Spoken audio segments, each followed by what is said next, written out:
जी news पर गृह मंत्री अमित शाह ने दावा किया कि बीजेपी गुजरात में बहुमत से सरकार बनाएगी। अहमदाबाद में अमित शाह से जी न्यूज ने एक्सक्लूसिव बात की। मंत्री अमित शाह जी से बात करते हैं। एक बड़ा सा रोड शो भी हो रहा है। ये लगातार रोड शो रैलियां देख रहे हैं। कितनी जो कांग्रेस को उम्मीदें थी, इससे कितनी उस पर पानी फिर रही है। देखिए, मैं और कोई पार्टी की बात करना नहीं चाहता,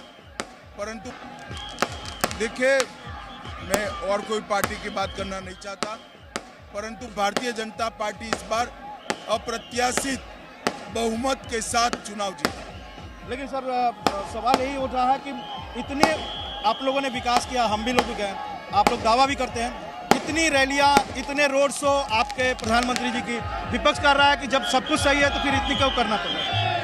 हम मेहनत कर ले, इसका अर्थ है नहीं कि सही नहीं। हम लोगों का संपर्क करने के लिए, लोगों को हमारी बात बताने के लिए जाते हैं और जनता ये भी पसंद करती है और हमने जाना भी चाहिए कि चुनाव के वक्त विनम्रता के साथ अपने किए हुए कामों को हम जनता के सामने ले जाएं। सर, एक सवाल आता है कि पीएम साहब गुजरात के हैं, देश के हैं, उनके खिलाफ कांग्रेस लगातार इस तरह के शब्दों का इस्तेमाल करती है। मल्लिकार्जुन खड़गे जो अध्यक्ष है कांग्रेस के, वो भी इस तरह के रावण जैसे शब्द का इस्तेमाल कर रहे हैं। देखिए, कांग्रेस में कल्चर सोनिया गांधी ने शुरू किया, राहुल गांधी ने आगे बढ़ाया, मगर गुजरात में जब जब भी मोदी जी के लिए अपशब्द कहा, हम और बड़े बहुमत के साथ जीत कर आए हैं। इस बार भी यही हुआ।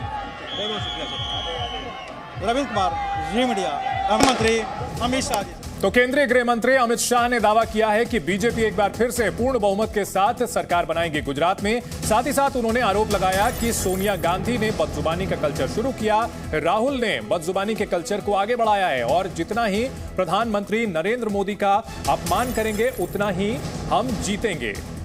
गुजरात में बहुमत से जीतेंगे, अमित शाह का ऐलान। मंत्री अमित शाह जी से बात करते हैं। एक बड़ा सा रोड शो भी हो रहा है। ये लगातार रोड शो रैलियां देख रहे हैं।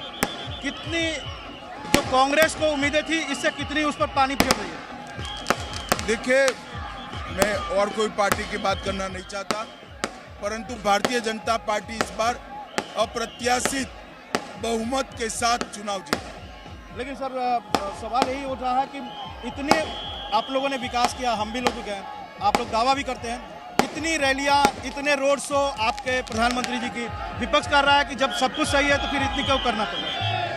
हम मेहनत कर ले, इसका अर्थ है नहीं कि सही नहीं। हम लोगों का संपर्क करने के लिए, लोगों को हमारी बात बताने के लिए जाते हैं और जनता ये भी पसंद करती है और हमने जाना भी चाहिए कि चुनाव के वक्त विनम्रता के साथ अपने किए हुए कामों को हम जनता के सामने ले जाएं। सर, एक सवाल आता है कि पीएम साहब गुजरात के हैं, देश के हैं, उनके खिलाफ कांग्रेस लगातार इस तरह के शब्दों का इस्तेमाल करती है। मल्लिकार्जुन खड़गे जो अध्यक्ष है कांग्रेस के, वो भी इस तरह के रावण जैसे शब्द का इस्तेमाल कर रहे हैं। देखिए, कांग्रेस में कल्चर सोनिया गांधी ने शुरू किया, राहुल गांधी ने आगे बढ़ाया, मगर गुजरात में जब जब भी मोदी जी के लिए अपशब्द कहा, हम और बड़े बहुमत के साथ जीत कर आए हैं। इस बार भी यही हुआ। बहुत बहुत शुक्रिया सर। गुजरात में पहले चरण के चुनाव प्रचार खत्म हो चुके हैं। कल पहली अग्नि परीक्षा है। कल सुबह 8 बजे से गुजरात में पहले चरण का मतदान शुरू हो जाएगा। पहले चरण में 19 जिलों के मतदाता 89 सीटों पर 788 उम्मीदवारों की किस्मत तय करेंगे। माना जा रहा है इस बार गुजरात में बीजेपी, कांग्रेस और आम आदमी पार्टी के बीच त्रिकोणीय मुकाबला होगा।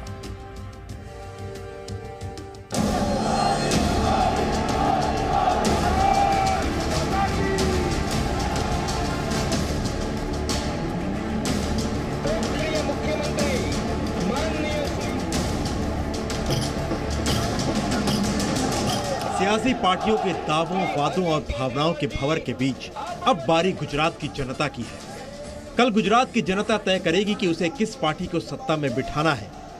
27 सालों से गुजरात की सत्ता पर काबिज क्या बीजेपी एक बार फिर सरकार बनाएगी, या गुजरात में कांग्रेस का वनवास खत्म होगा, या फिर जनता इस बार आम आदमी पार्टी को भी मौका दे सकती है। बीजेपी का दावा है कि इस बार मुकाबला एक तरफा है। कांग्रेस और आम आदमी पार्टी लड़ाई में कहीं नहीं है। ये एक तरफा फैसला है और कांग्रेस कहीं खड़ी भी नहीं हो पा रही है।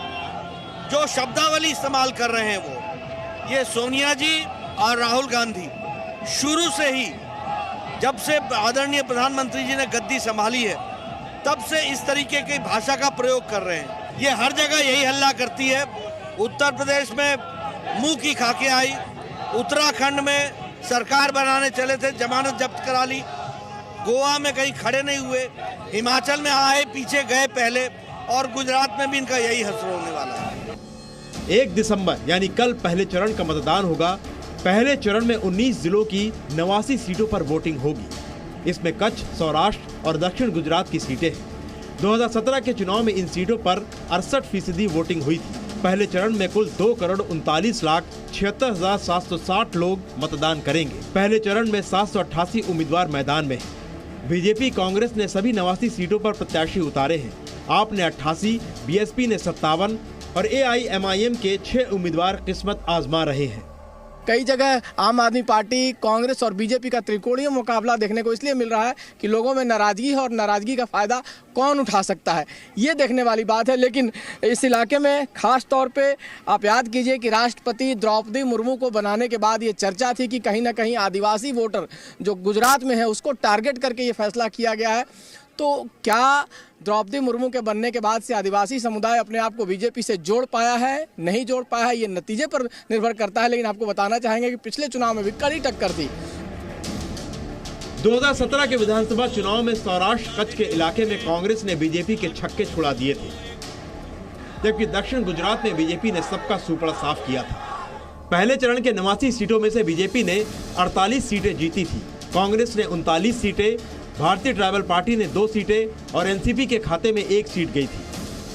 आम आदमी पार्टी के आने के बाद बीजेपी और कांग्रेस दोनों को ही अपनी अपनी सीटें बचाने की चुनौती है। पहले चरण में आम आदमी पार्टी के मुख्यमंत्री पद के उम्मीदवार इसुदन गढ़वी भी हैं, जो देवभूमि द्वारका जिले की खंबालिया सीट से चुनाव लड़ रहे हैं। अरविंद केजरीवाल का दावा है कि उनकी पार्टी गुजरात में सरकार बनाने, एक बार जनता ने 70 में से 67 सीट दी थी और वो रिकॉर्ड टूटना चाहिए। मुझे लगता है 230 के ऊपर आना चाहिए और गुजरात में हमारी जीत होनी चाहिए, हमारी सरकार बननी चाहिए, ऐसा मुझे लगता है। 2017 के चुनाव में बीजेपी का सबसे खराब प्रदर्शन सौराष्ट्र के इलाके में रहा था। पहले चरण के 19 जिलों में से बीजेपी 7 जिलों में खाता तक नहीं खोल सकी थी। अमरेली, नर्मदा, डांग, तापी, अरावली, मोरबी और गिर सोमनाथ जिले में बीजेपी का खाता तक नहीं खुला था। इन सभी सीटों पर कांग्रेस को जीत मिली थी। 2017 में बीजेपी को सूरत ने बचाया था। 2017 में सूरत की 16 में से 15 सीट बीजेपी ने जीती थी। नतीजे तो स्पष्ट हैं। 2/3 से अधिक कितने सीटों तक जाएगा कुछ कहा नहीं जा सकता। अब नंबर के बारे में नहीं कह सकता मैं। मिशन 150 से ऊपर जा सकता है। इस संभावना को भी नकारा नहीं जा सकता है। गुजरात के सौराष्ट्र और दक्षिण गुजरात के इलाके में पाटीदार समुदाय का दबदबा है। उम्मीदवार की जीत और हार का फैसला पाटीदार के हाथ में होता है। ओबीसी की संख्या भी यहाँ काफी है। कांग्रेस ने पिछली बार यहाँ अच्छा परफॉर्म किया था, लेकिन तब हार्दिक पटेल और अल्पेश ठाकुर जैसे पाटीदार और ओबीसी नेता थे, जो अब बीजेपी में शामिल हो चुके हैं। बीजेपी, कांग्रेस और आम आदमी पार्टी तीनों ही सरकार बनाने का दावा कर रही है, लेकिन फैसला तो जनता के हाथ में है। कल पहले चरण का मतदान है और 8 दिसंबर को फैसले का दिन है। लगातार प्रधानमंत्री नरेंद्र मोदी के खिलाफ कांग्रेसियों द्वारा अपशब्द किए जाने के मुद्दे को भी बीजेपी ने खूब भुनाया। खुद प्रधानमंत्री अपनी तमाम रैलियों में अपने ऊपर हो रहे हमले को भुनाते नजर आए, इमोशनल कार्ड खेलते नजर आए। देखना होगा कि जब आम जनता वोटिंग के बूथ पर पहुंचेगी तो इनमें से किन मुद्दों पर अपनी मुहर लगाती है। कैमरा पर्सन सन्नी पासवान के साथ अश्विन पांडे, जी मीडिया, गुजरात।